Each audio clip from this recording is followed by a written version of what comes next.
waktu itu ketika saya bilang saya kurang berkenan masuk ke politik karena duitnya nggak ada, itu memang benar. Sampai sekarang pun itu terjadi gitu. Bukannya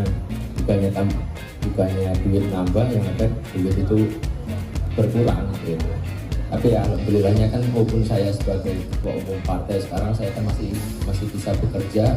Saya bukan seperti bapak saya, bukan seperti Mas Gibran, bukan seperti kakak ipar saya, di mana beliau ini adalah pejabat publik yang dimana kan tidak bisa bekerja. Kalau saya kan hanya ketua umum partai, saya masih bisa bekerja kantoran seminggu sekali, ngecek perusahaan saya. Jadi ya alhamdulillah masih punya penghasilan yang lumayan dibandingkan wali kota Solo dan wali kota Medan, setidaknya.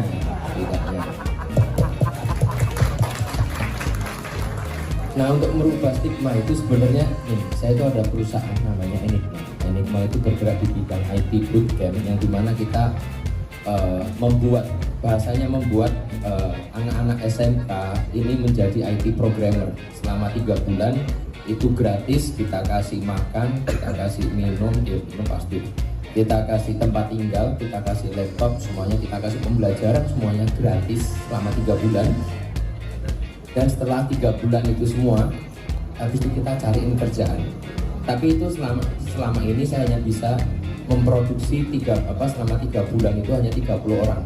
Berarti kalau selama 1 tahun berarti hanya 120 orang. Sekarang sudah berjalan alhamdulillah hampir 4 tahun. Tapi kan tetap aja jumlahnya hanya sedikit.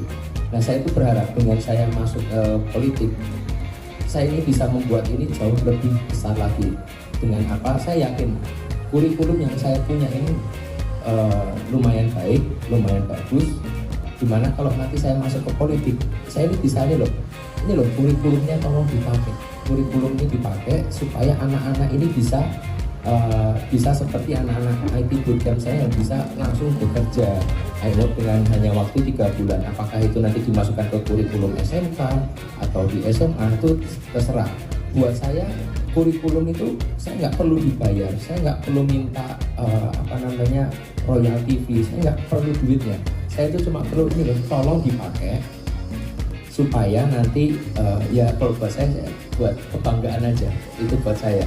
Itu kenapa saya itu pengen masuk ke politik, karena saya itu yakin dengan saya masuk ke politik tadi, impact yang saya buat akan jauh lebih besar. Sebenarnya kalau buat saya, anak-anak muda apatis untuk masuk ke politik itu hal yang biasa.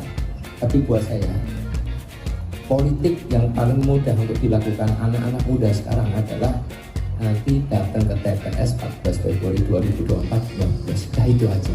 Nggak usah masuk ke politik, tapi berperanlah sebagai subjek, jangan hanya menjadi objek.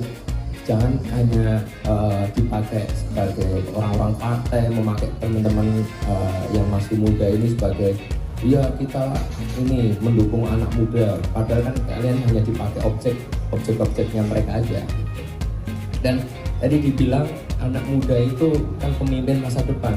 Kalau anak muda pemimpin masa depan itu udah tua, anak muda yang pemimpin masa kini.